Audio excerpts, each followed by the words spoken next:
Why did the room fall silent the moment she entered? They had dragged her into the courthouse like a criminal, shackled not by cuffs but by suspicion. Every step echoed, heavy against the polished floor, as if the walls themselves were whispering the word, fraud. Wren Atherton didn't look like the monster they wanted her to be.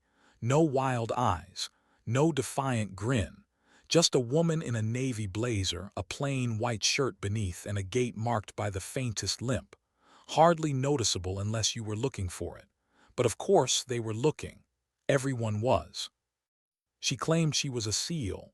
One man muttered in the gallery, loud enough for her to hear. What a disgrace. Pathetic, another scoffed, trying to steal honor she couldn't earn. The stares cut sharper than any blade. Men with service caps on their heads, Vietnam, Gulf War, Iraq, glared with disgust, some folding their arms, some shaking their heads. One even spat into a paper cup, as if her very presence left a sour taste in his mouth. Wren didn't flinch. She never did. Years of training had taught her to hold still, hold steady, and let the storm pass overhead. But her hands betrayed her. On the defense table where she sat beside her attorney, they tightened for a moment, a quiet tremor against the oak surface, before she forced them to rest, calm, steady, controlled. The prosecutor was already grinning. Farron, a man who thrived on spectacle. His suit was pressed to perfection, his hair combed with a precision that almost dared the jury to trust him. He spread his case files like trophies across the table, each document a dagger he intended to drive straight through her story. Across the room the judge leaned forward. Carlo, silver-haired, face etched with years of weary trials. He had seen liars, thieves, broken men trying to mask their sins, and in Wren he seemed ready to find the same. Case number 47,329, he called out, his voice reverberating through the chamber. Commonwealth versus Atherton. Charges, fraud, stolen valor. There it was, the label, stolen valor, the dirtiest phrase a veteran could hear. The prosecutor rose with a showman's grace. Your Honor, he began, his voice booming, crafted for the stage, this is perhaps the clearest case of stolen valor I have ever encountered. A woman claiming to be a Navy SEAL. Impossible. He let the word hang in the air, dripping with condescension. A fantasy, a fraud. The veterans in the back row nodded. One muttered, damn right. Still, Wren sat motionless. Not stoic, not arrogant, just composed, like a soldier in formation. Her attorney, Lazlo, shifted beside her, his wrinkled suit and messy hair hiding a mind sharper than most realized. He whispered, don't react. Let him overplay it. Farron paced before the jury, gesturing to documents, photos, benefits applications. She claimed VA benefits under a false record. She received community awards citing distinguished service. She has manipulated our sacred symbols of sacrifice. He pointed at Wren as though he were presenting evidence of a crime scene. And when pressed for proof, what does she say? That her missions were classified. He sneered. Convenient, isn't it? The gallery murmured, a ripple of contempt spreading like wildfire. Wren's eyes flicked toward the far back. Two men in naval uniforms had entered quietly, sitting without expression, their gazes locked on her. She knew them. Not their names, not exactly. But she knew their type. Eyes trained to see through walls, through secrets. Men sent not to judge her, but to measure what she would reveal. Judge Carlo rapped his gavel once. Order. Not guilty, Your Honor. The words came from Wren herself. Quiet but unwavering. A voice trained to cut through chaos without needing to shout. It silenced the murmurs for just a beat, long enough for the court to remember that this wasn't a performance. It was her life. The prosecution called its first witness. Commander Thaddeus Royce. Tall, crisp uniform, ribbons lined in perfect symmetry. He carried himself with the posture of a man who had spent his entire adult life inside the Navy's steel spine. His voice, when sworn in, held no hesitation. Commander Royce, Farron said with exaggerated respect, have you ever encountered a female Navy SEAL? I have not, Royce answered firmly. And is it physically possible for a woman to complete SEAL training as it exists today? No. The word dropped like a hammer. He explained in precise detail how the demands of training exceeded what female physiology could endure. It is not just difficult, it is impossible, Royce declared. Gasps and satisfied nods swept the gallery. Someone whispered, "Told you." Wren's eyes stayed on Royce, impassive, unblinking, but inside something twisted, not anger, not resentment, something else. The memory of nights half drowned in the Pacific surf, sand grinding into her skin, lungs screaming for air, instructors barking for her to quit, and the memory of not quitting. She wanted to tell him he was wrong, but the rules of the courtroom were not the rules of war. Here, silence was her weapon. Lazlo rose for cross-examination. His voice was calm, almost casual. "Commander, your clearance is top secret, correct?" "Yes. But not all compartments, I imagine. No one has access to everything." Lazlo nodded as though confirming a simple fact. "Are you familiar with Special Warfare Task Force Epsilon?" The courtroom froze. Royce hesitated just for a breath, a flicker, then his jaw tightened. "That is classified." "So it exists," Lazlo pressed.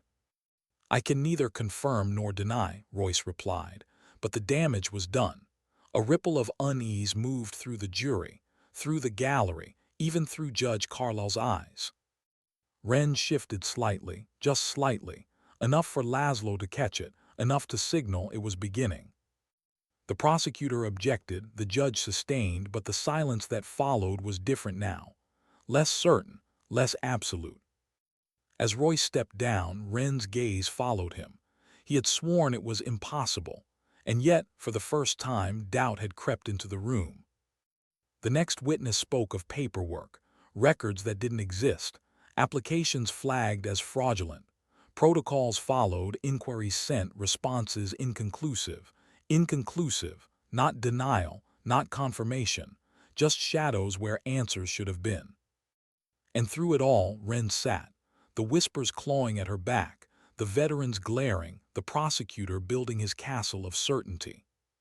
But she knew something they didn't, something that trembled in her hands as they gripped the edge of the table, steadying her against the weight of memory.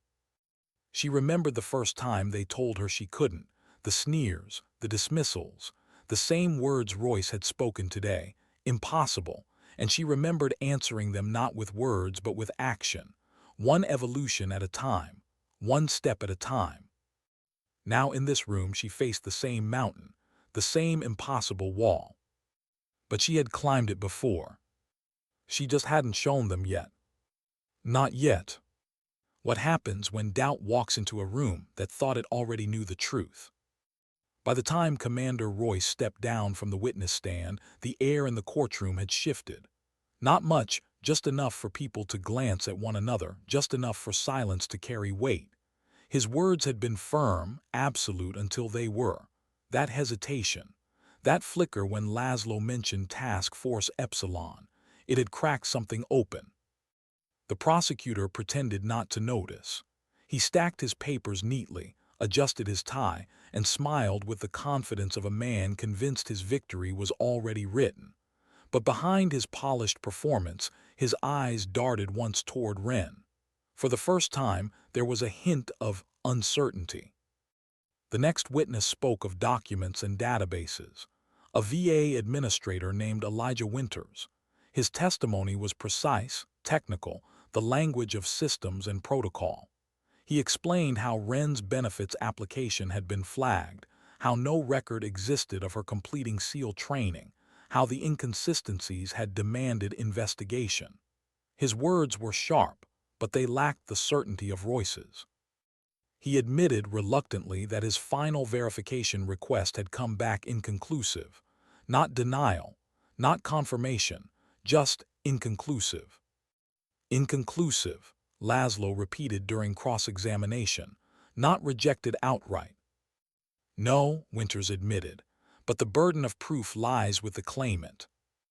"And did anyone contact you afterward?"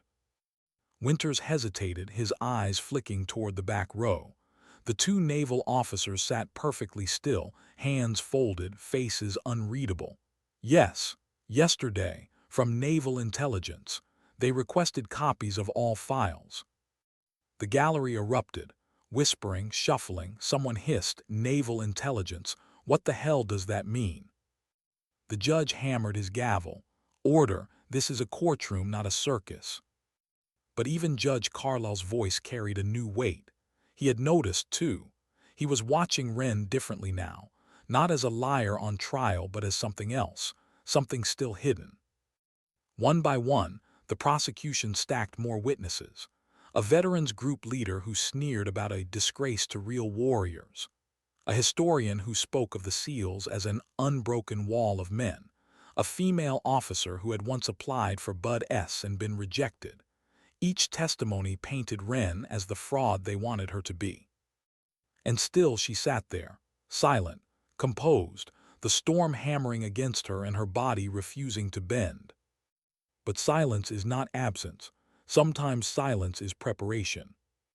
The judge announced recess. Court will reconvene in 1 hour. The gavel struck. People rose, buzzing with speculation. Reporters slipped out with hurried notes. Veterans shook their heads with grim satisfaction. And yet, some eyes lingered on the naval officers who remained seated, their uniforms like quiet anchors in the chaos. Wren didn't move at first. Her hands rested flat on the table. Lazlo leaned in. "They're rattled," he whispered. "That's good, but it's not enough. They're going to keep hammering until you give them something more." Her eyes flicked toward the naval officers. They hadn't looked away from her once. "I know," she murmured. Her voice was steady, but her chest tightened with something she hadn't felt in years, the creeping edge of exposure. Secrets were her shield. Secrets had kept her alive, and now, in this room, they were slipping. As the crowd filtered out, something unusual broke the rhythm. One of the naval officers rose, walked to the bench, and handed the judge a sealed envelope stamped with insignia. Official. Heavy. Classified. Judge Carlisle studied it, his brow furrowing. He didn't open it. Not yet. But his hand lingered on it as if it carried heat, as if whatever lay inside might burn the air from the room. Wren watched. She didn't flinch, didn't gasp. She had expected this. And in expecting it, she felt the quiet tightening of inevitability. When they returned an hour later, the atmosphere had changed. Subtly. The crowd was thinner. Some observers hadn't come back after lunch. Others had slipped out to gossip with reporters. But those who remained leaned forward, restless, hungry. The naval officers were still there, and now a third figure had joined them. A man in a dark suit with a briefcase chained to his wrist. Judge Carlisle's eyes lingered on that briefcase before settling back on the room. He rapped his gavel once. "Before we continue, I need to see counsel in my chambers, both attorneys and the defendant." The gallery stirred with protest, but the bailiff raised his hand, silencing them. Wren rose. She felt the eyes burn into her back as she followed Lazlo and Farron toward the judge's private chambers. Each step echoed against marble walls, the courthouse suddenly too quiet. Inside, the judge closed the door firmly. He placed the sealed envelope on his desk. For a long moment, no one spoke. Finally, he looked at Wren. "I received this during recess. It's from the Office of Naval Intelligence." Farron straightened his tie. "Your Honor, with respect, whatever is in that envelope is irrelevant. The facts are clear." "The facts," Judge Carlisle interrupted, his tone sharp enough to cut. "The facts are in question, Mr. Farron. That is why we are here." His hand hovered over the envelope. "And I have not yet opened this, because I wanted to ask something first." His eyes shifted to Wren. Her pulse slowed, steady, controlled, but deep down her chest tightened. This was the moment. "Miss Atherton," the judge said, voice low, heavy, "before I open this, I need to know. Are you prepared for what happens if I do?" The room went silent. Even Farron, eager to argue, hesitated. Wren's answer came quietly. I never wanted this. I wanted to live quietly, but now that we're here, she lifted her chin, eyes steady. Yes, open it. The judge broke the seal. He unfolded several pages. His eyes scanned them quickly at first, then slower still. His expression shifted, curiosity, confusion, disbelief, then something deeper. When he finally looked up at her, it was as though he was seeing her for the first time. I see, he murmured. This changes matters considerably. Farron leaned forward. Your Honor, may I see? No, the judge interrupted. Not fully. This is classified beyond the scope of these proceedings, but he handed one page to Farron. This portion is cleared for review. The prosecutor's confidence faltered.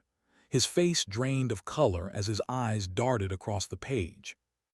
It doesn't confirm her seal status, he said quickly, almost desperately.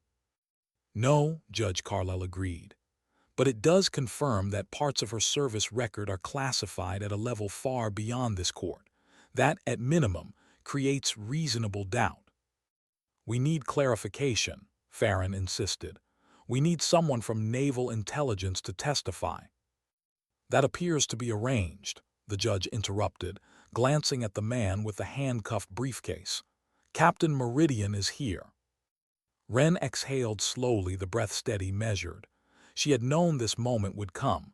She just hadn't known how it would feel. Exposure, recognition, the breaking of years spent in silence. The judge tapped his gavel against the desk. The courtroom will be partially sealed for the next testimony. Only essential personnel will remain. For the first time all day, Wren allowed herself to close her eyes. Just for a second. Just long enough to feel the weight of inevitability pressing down, and the faint, unexpected release of it lifting at the same time. When she opened them again, she was ready. Not for freedom, not for vindication. For truth. What happens when the truth is too heavy for a room to hold? The bailiff's voice rang out, calm but firm. All non-essential personnel must leave the courtroom. A wave of protest rose instantly. Reporters leapt to their feet, veterans growled in frustration. Even a few jury members glanced around in confusion. But the order was absolute. Court officers moved in, directing people toward the exits. The doors creaked open and closed, a steady rhythm of resistance giving way to silence. When the last protest died, the room felt smaller, quieter. Only the judge, the attorneys, Wren, the prosecutor, the naval officers, and the man in the dark suit with the chained briefcase remained. Judge Carlisle's gavel struck once. This court is now sealed. What is said in this room does not leave it without authorization. The silence that followed was the kind that made even seasoned men shift in their seats. Wren rose. She didn't move quickly. The faint limp made each step measured, deliberate. Lazlo reached for her blazer as she removed it, folding it carefully. And in that motion, simple, unremarkable, the courtroom shifted. A glint caught the light, a piece of metal pinned to the inner lapel. The judge's eyes caught it first. His gaze widened. He leaned forward, voice slow, deliberate. Miss Atherton, is that a silver star? The room froze. The prosecutor blinked, frowning, as though he couldn't quite believe what he'd seen. Lazlo held the jacket carefully, turning it just enough for the metal to catch the light again. Yes, Your Honor, Wren said softly. For what action was it awarded? Her reply was measured, her voice carrying that quiet weight she had carried since the moment she entered the courtroom. I'm not at liberty to discuss that fully in open court, sir. The judge nodded slowly. I understand. The gallery would never hear this exchange. The whispers outside the sealed doors would never know what had just been revealed. But for those inside the room, the air had changed. Captain Meridian rose from the back row. Older than the others, his uniform carried the subtle weight of years and shadows rather than parades. He approached the stand, document case in hand. After being sworn in, he introduced himself. Captain James Meridian, Office of Naval Intelligence. His voice was calm, unflinching. the kind of tone that came from carrying truths heavier than metals. The judge leaned forward. "Captain, can you verify the nature of Miss Atherton's service?" Meridian opened his case, withdrew a folder, and placed it gently on the stand. "I can, within constraints, Your Honor. Lieutenant Commander Wren Atherton served under my command in a classified capacity from 2012 to 2019. The specifics of her training and operations remain classified, but I am authorized to confirm this. She was qualified as a naval special warfare operator." The prosecutor half rose from his seat, his voice cracking under the pressure of disbelief. "That's vague. Is he confirming she was a SEAL or not?" Meridian turned to him. His words were sharp, deliberate. "The term Naval Special Warfare Operator is the official designation for what you colloquially call a SEAL. Yes, she completed all qualification requirements." The prosecutor's face twisted. "That's impossible. Women aren't allowed in SEAL units." Meridian didn't blink. "That's not entirely accurate. While women were not formally admitted until recently, there have been classified exceptions. Task Force Epsilon was one of them, established in 2011. Its purpose was to conduct specialized operations where female operators provided tactical advantages." The judge's voice cut the silence. "Lieutenant Commander Atherton, I presume this is the unit Commander Royce was unable to discuss." Wren's eyes locked on his. "Yes, Your Honor." The man with the handcuffed briefcase rose quietly, stepped forward, and spoke in a low voice to Meridian. A nod passed between them, and Meridian returned to the court. "With permission, Your Honor, I have been authorized to present additional documentation, redacted mission reports, award citations." The folder opened. Pages slid across the desk. The judge read first, his expression hardening into something like awe. Lazlo leaned in, his face tightening as he saw the words. Even Farron, the prosecutor who had entered this room with a smirk carved into his face, now paled as his eyes scanned the documents. The Silver Star citation lay on top, redacted in heavy black ink, but the fragments that remained cut deep. "Extraordinary heroism. Enemy fire. Extraction of hostages despite severe injuries." A photo followed, grainy, blurred, redacted. Wren, younger, camouflaged, face half hidden by gear, standing beside a team of operators. Their unit patches blurred, their faces obscured. Only the posture was clear, warriors standing shoulder to shoulder. Farron's lips parted. His words came weak, fragile. "Your Honor, in light of this evidence," he swallowed hard, his voice betraying him, "the Commonwealth withdraws all charges." The gavel came down like thunder, case dismissed. And just like that, the weight shifted. The courtroom's sealed silence cracked open into something else, not relief, not celebration. Something quieter, something heavier. The sound of truth no longer deniable. Wren didn't smile, she didn't bow her head, she just breathed, slowly, carefully, as if each breath was a reminder that she was still here, still standing, even after all they had tried to bury her under. Commander Royce approached. His uniform was still perfect, but his face was not. Shame, pride, confusion, they collided in his expression like waves crashing against a cliff. "Lieutenant Commander," he said stiffly, "I owe you an apology." Wren looked up at him, her voice was steady. "No, you don't, you didn't know, that was the point." "I testified to absolutes, I should have left room for—" "You testified to what you knew," Wren interrupted. "That's all anyone can ask." Meridian joined them, placing a hand briefly on Royce's shoulder before turning to Wren. His voice softened. "You did that job exceptionally well.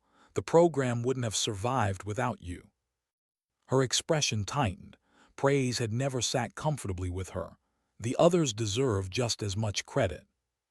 "They do," Meridian said, "but you were the first. You opened the door." The silence that followed wasn't empty. It was acknowledgement, not of heroism, not of victory, but of truth long hidden, now reluctantly revealed. The bailiff moved to unseal the doors. Outside, the murmurs swelled. Inside, Wren stood with her jacket draped over Lazlo's arm, the silver star still catching faint light. She knew the moment wouldn't last. Outside, questions waited, cameras, headlines, skepticism from some, vindication for others. But for now, in this sealed courtroom, with the echo of the gavel still in the air, she allowed herself one rare truth. She had not been broken. Not by training.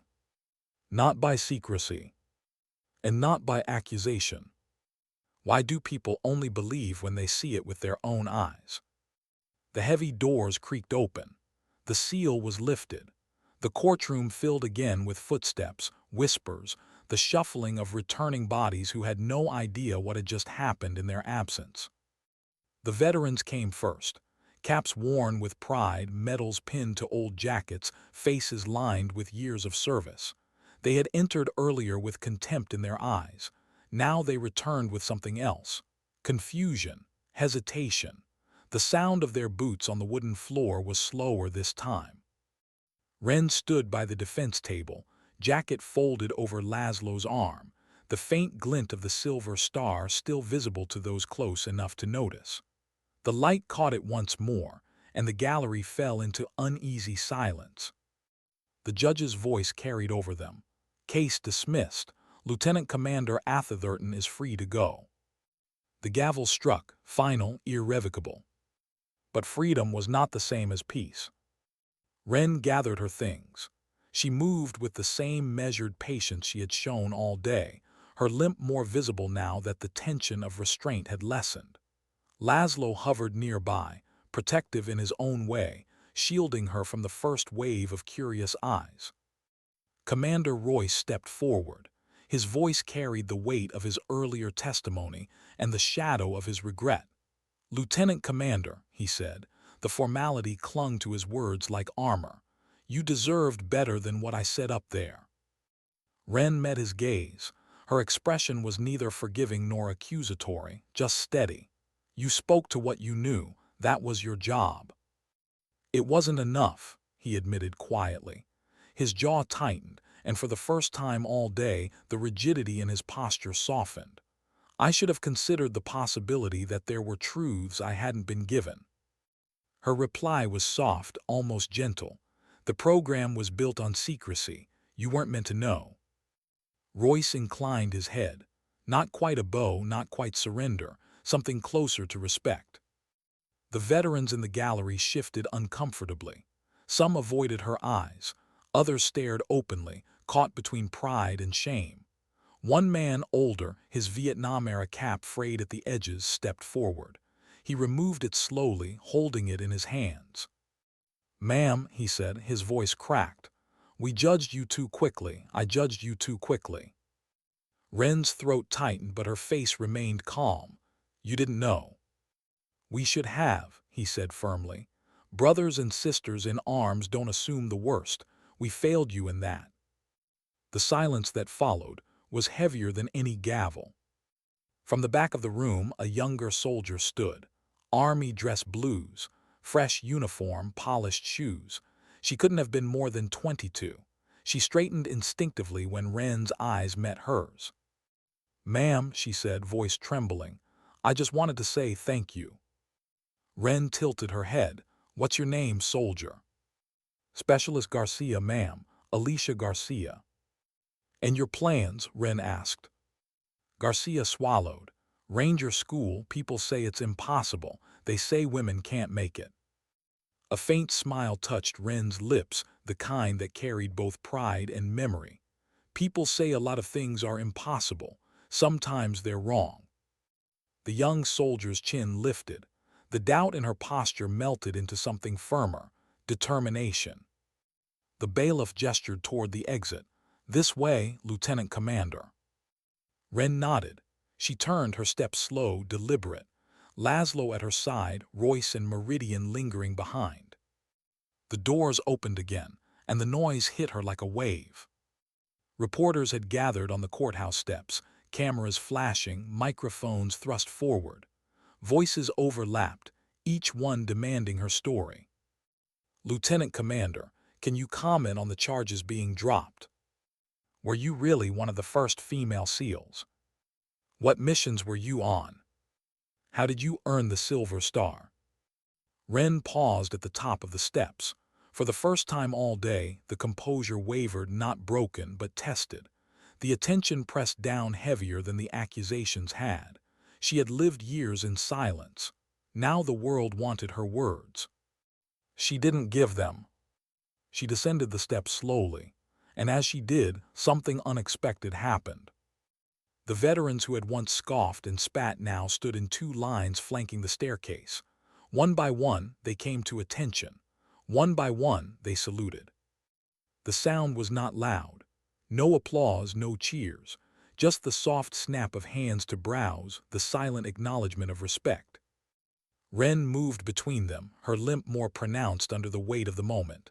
She nodded to each salute, her face calm, her heart heavy.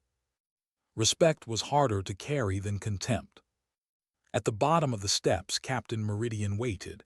His voice was low, meant only for her. They were bound to find out eventually. Maybe, she said quietly. Her eyes scanned the crowd, the cameras, the flashes, the questions. But I never did it for recognition. I know, Meridian said, his expression softened. That's why you deserved it. Lazlo leaned in.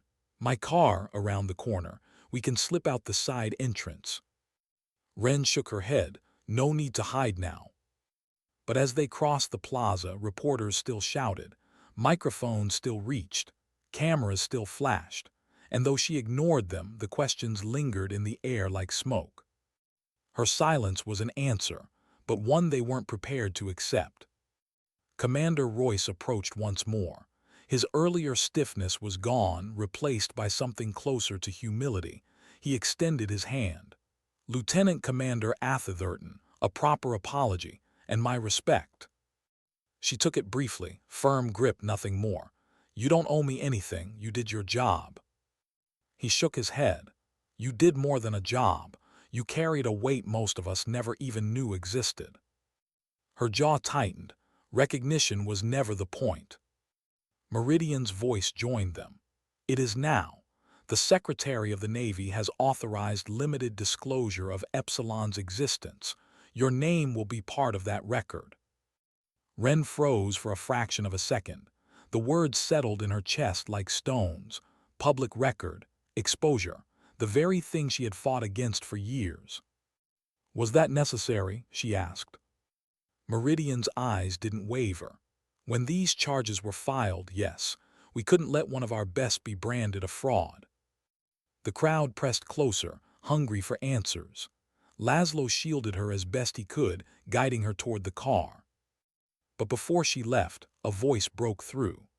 The young specialist Garcia again, standing just beyond the line of veterans, her eyes wide with desperate curiosity. Ma'am, how did you do it? How did you make it through when everyone said it was impossible? The question pierced through the noise, through the cameras, through the crowd. It reached deeper than microphones ever could. Wren paused. For once she let herself truly look at the young woman. She saw herself in her, the same doubt, the same fire, the same need to know if it could be done. Her answer was simple, quiet. One step at a time, one evolution at a time. I never looked at the whole mountain, just the next step up. Garcia nodded slowly, as if carving the words into her memory. Wren added, softer still, and because someone told me I couldn't.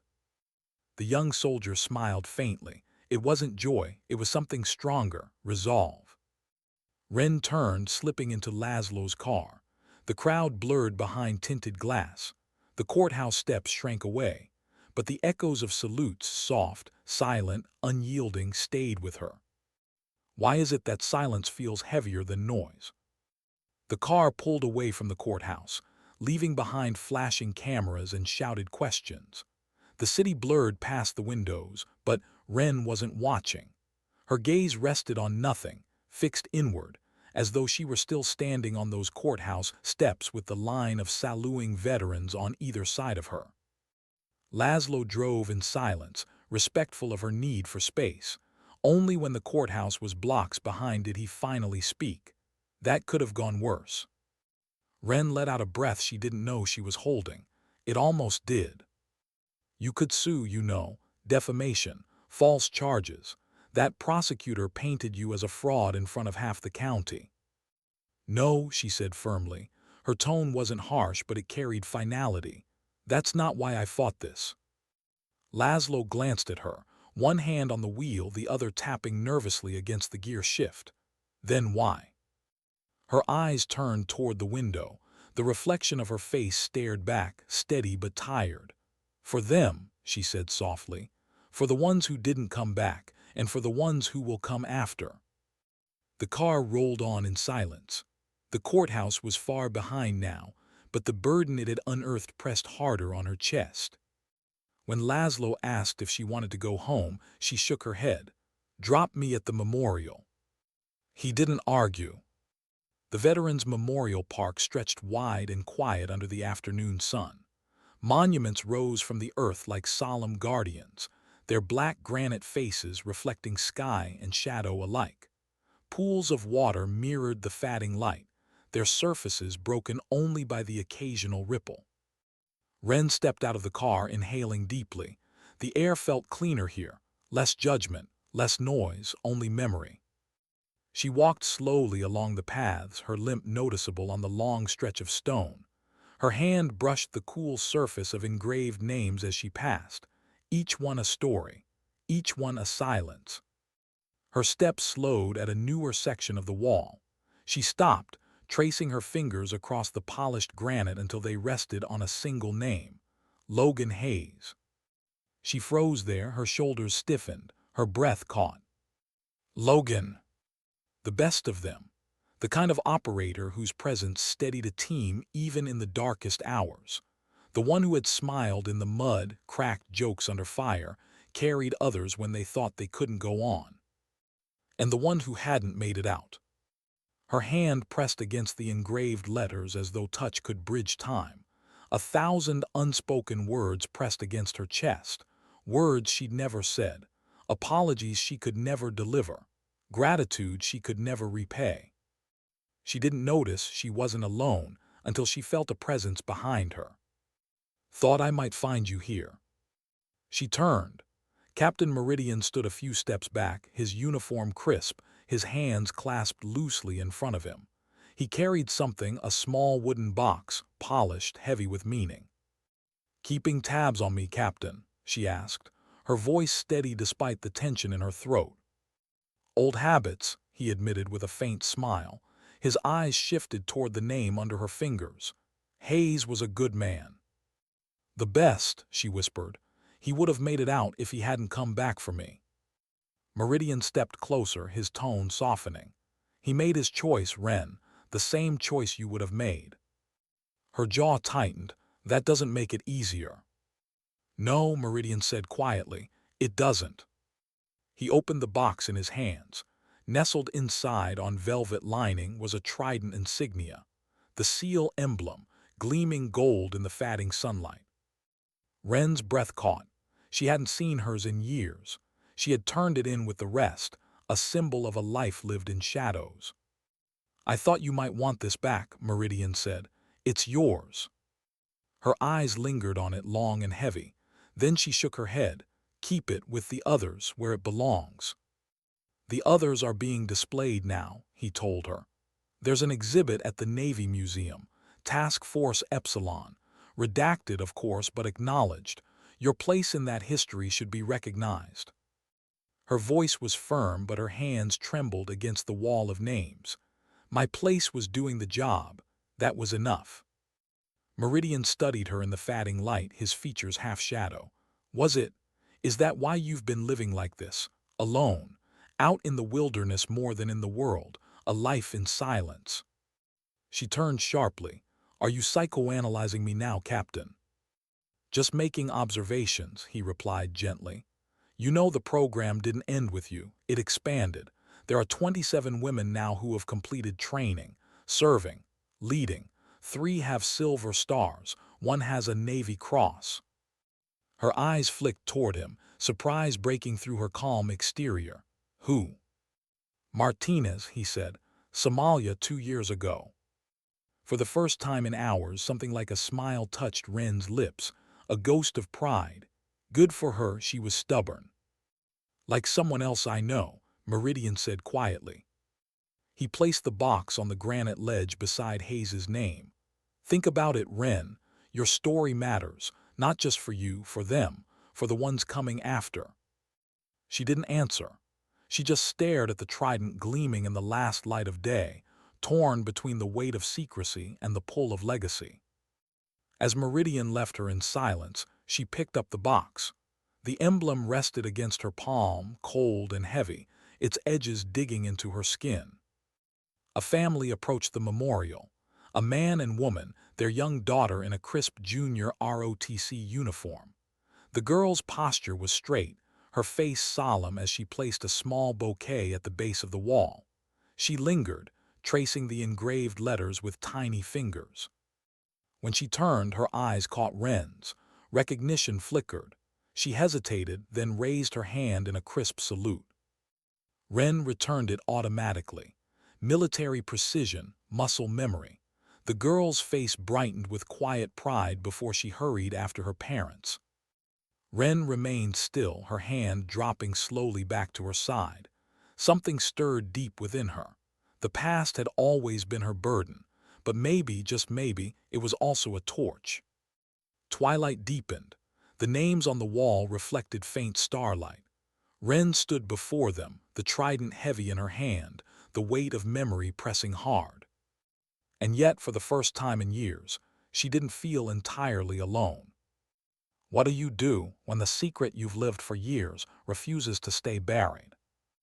The night settled over the memorial, soft and quiet, the faint splash of the fountain echoing across the empty plaza. Ren sat on a bench facing the black granite wall, her posture still, her eyes distant. The trident lay in her hand, heavy against her palm, catching stray light from the overhead lamps. She didn't notice Lazlo until he sat down beside her. He held 2 paper cups, the steam curling in the cool evening air. Holding up, he asked softly, offering one to her. Ren accepted it, fingers curling around the warmth. Getting there, she murmured. Lazlo leaned back, sipping his coffee, eyes roaming over the engraved names. You could sue, you know, defamation. It'd be an easy win after today. The prosecutor humiliated you in front of half the county. You'd be entitled to damages. Ren shook her head, her gaze never leaving the wall. That's not why I fought this. Then why? Lazlo pressed. You've been quiet this whole time. You've let them say what they wanted. Why now? Her thumb brushed over the metal trident, her eyes fixed on Logan Hayes's name. For them, she whispered. For the ones who didn't come back, and for the ones who will come after. Lazlo studied her for a long moment. He didn't argue. He didn't need to. The truth was etched in her voice. You're not going to be able to hide anymore, he said finally. Your name's out there now. Your story. Reporters will keep calling, publishers, maybe even Hollywood. You might not have a choice. Ren exhaled slowly, the sound caught between a sigh and a laugh. I always have a choice. Do you? Lazlo countered gently. You kept your story in the shadows for years. That's over. People know now, and they'll want to hear the rest. Her jaw tightened. I don't want the rest told. Then someone else will tell it, Lazlo said. His tone wasn't sharp, but it carried weight. They'll fill in the blanks with whatever makes a good headline, and you'll lose control of it completely. She didn't answer. The silence stretched long between them, filled only by the sound of water against stone and the whisper of evening wind. Finally, Lazlo spoke again, softer now. What if you told it yourself? Not for them, not the reporters, not the politicians. For you, for the ones who will come after, for that young specialist back in the courtroom who looked at you like she'd just seen proof that impossible wasn't really impossible. Ren's grip tightened around the trident. The memory of Garcia's face, uncertain, desperate, and then lit with determination, flashed through her mind. She swallowed hard. Operational security was second nature. We lived in silence because it kept us alive. Speaking feels wrong. Lazlo nodded. I get that, but maybe silence isn't the shield anymore. Maybe it's the weight that's breaking you. Wren finally turned to him.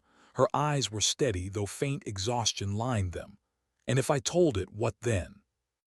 You tell the truth, Lazlo said simply.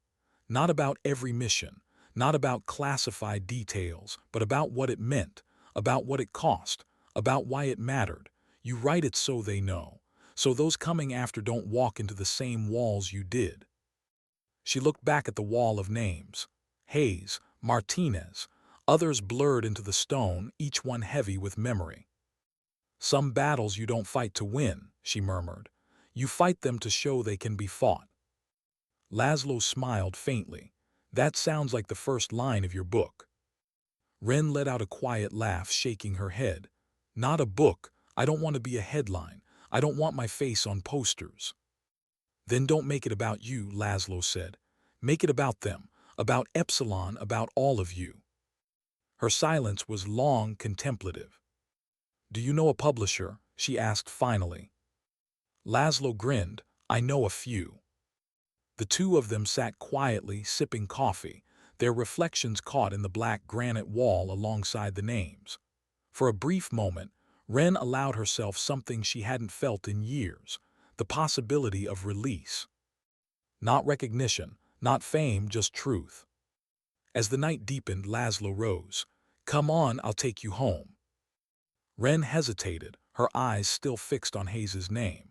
Her hand reached into her pocket, pulling out the silver star she had worn hidden for so long. She held it for a long moment, the metal gleaming faintly in the dim light. Then, with deliberate care, she placed it at the base of the wall beneath Hayes's name. Some things don't belong to us, she whispered. They belong to the ones who gave everything. She straightened slowly, her composure settling back over her like armor. Lazlo waited, saying nothing, understanding everything. As they walked away, the trident box still in her pocket, Wren felt the burden of secrecy shift. Not lifted entirely, but lighter. Shared now with the memory of names carved into stone, with the torch quietly passed to the next generation. The night was dark, the air cool, but for the first time in a long time she felt something close to peace.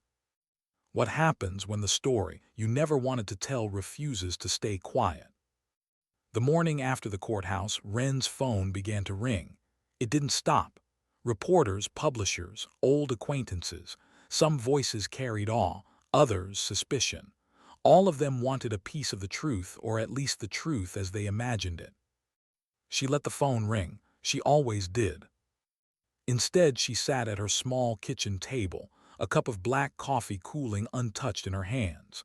The trident box lay open before her, the emblem catching faint sunlight that crept through the blinds. It seemed to shine with a weight all its own, a reminder of the life she had lived, the silence she had kept, and the storm she had just endured. Lazlo arrived unannounced as usual. He dropped a newspaper on the table. The headline stretched across the front page. Courtroom shock. Classified records clear female veteran of fraud charges. Beneath it, a grainy photograph of Wren stepping down the courthouse steps, veterans saluting on either side.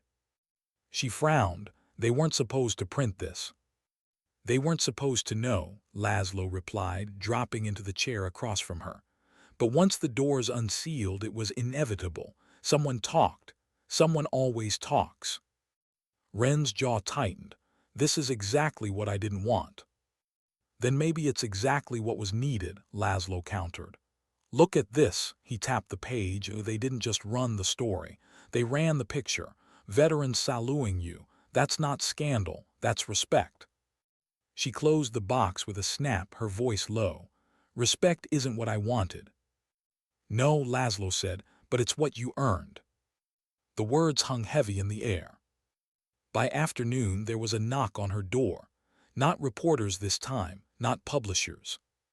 A young woman stood there in fatigues, cap tucked under one arm. Her posture was stiff, nervous, but her eyes carried the same determination Wren had seen in Specialist Garcia. "Ma'am," she said, voice tight, "I'm sorry to bother you. I had to see if it was real." Wren studied her in silence for a moment. She recognized the look, half doubt, half desperate hope. It was the same look she had worn once, standing at the edge of an impossible mountain. "Come in," Wren said finally. The soldier stepped inside, clutching her cap as though it might steady her. "I'm in pre-ranger training," she said quickly, words tumbling out. "Everyone says I can't make it. They say it's a man's world, that women don't belong.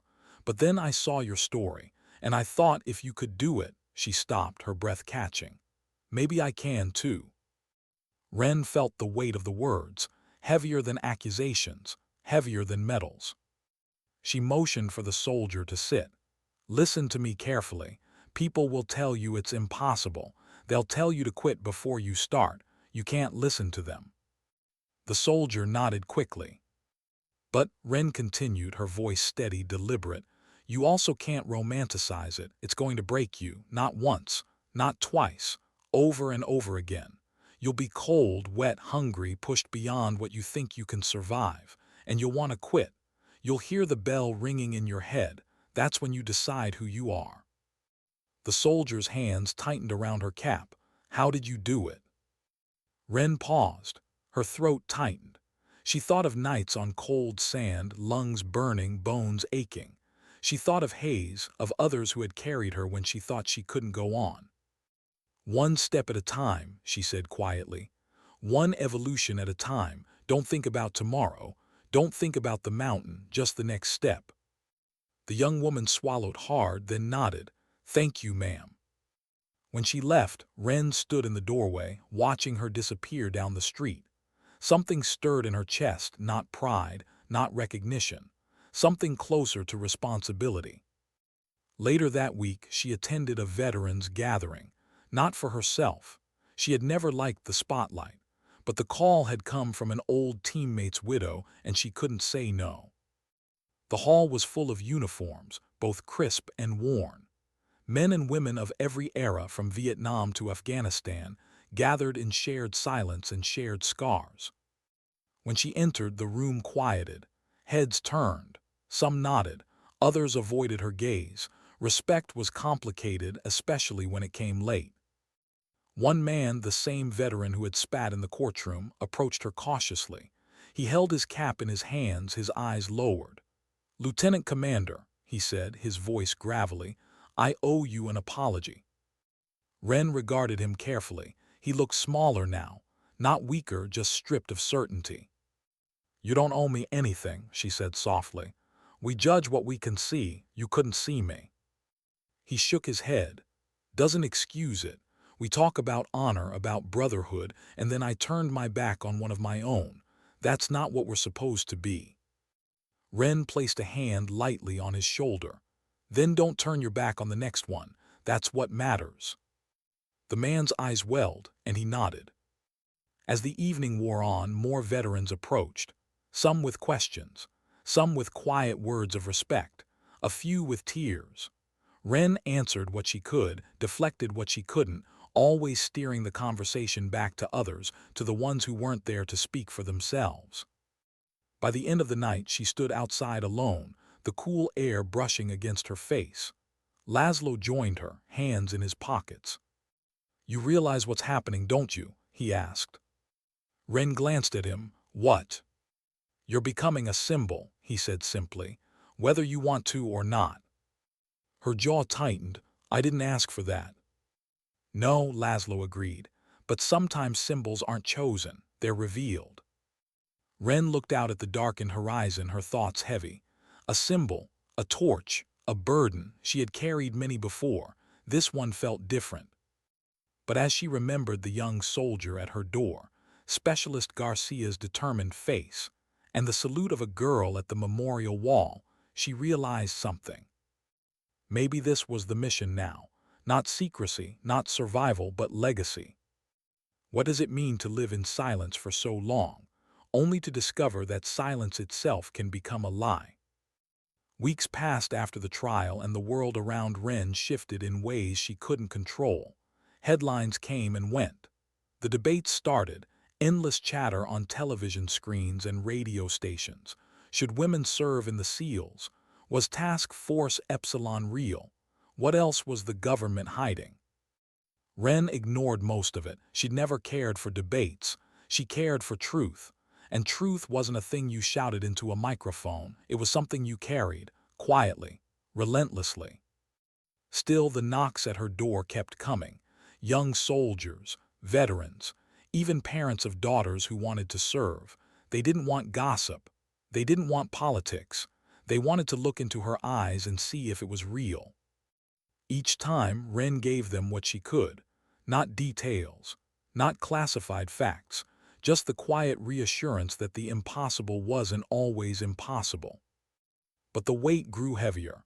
She could feel it pressing down each night when she tried to sleep. Silence had protected her once. Now it chained her. It was Lazlo, as always, who put words to what she wouldn't admit. They were sitting on her porch one evening, the trident box between them on the table. The sky burned with a fatting sunset, the kind of light that made everything look older, softer. "You can't keep doing this one visitor at a time," he said. Wren sipped her coffee. Doing what? Carrying the story alone, giving fragments, hints. They don't need fragments, they need to understand. Wren shook her head. "It's not mine to give. The program was built on secrecy. We lived in shadows for a reason." Lazlo leaned forward, his voice steady. "Maybe, but shadows don't inspire anyone. You want to honor the ones who didn't come back. Tell their story, even if it's redacted, even if it's incomplete. Tell it so they're not erased." Her eyes dropped to the trident, the gold emblem gleaming in the last light of day. For a long time she said nothing. Finally she whispered, "I don't want it to be about me." "Then don't make it about you," Lazlo said. "Make it about all of them, about Task Force Epsilon, about what it cost and why it mattered. Write it the way you fought, not for recognition but for truth." The words settled into her chest like stones, heavy, unavoidable. That night she sat alone at her desk, a blank notebook in front of her. For hours she didn't write a word. Her hand hovered but nothing came, not until she remembered Specialist Garcia's face. The desperation, the hope, the salute from the little girl at the memorial, the veterans who had swallowed their pride to stand at attention for her. She picked up her pen. The first line came slow, but once written, it anchored everything that followed. "Some battles are not fought to win. They are fought to prove they can be fought." She wrote about training, not the specifics, but the feeling. The cold surf dragging them under, the endless sand grinding into skin, the bell that sang with temptation every hour of every day. She wrote about the faces beside her, men and women who pushed past limits because there was no other choice. She wrote about Hayes, about laughter under fire, about sacrifice without hesitation. She didn't write how he died, the details were locked away forever, but she wrote what mattered, that he went back when others would have run, and because of that she had lived.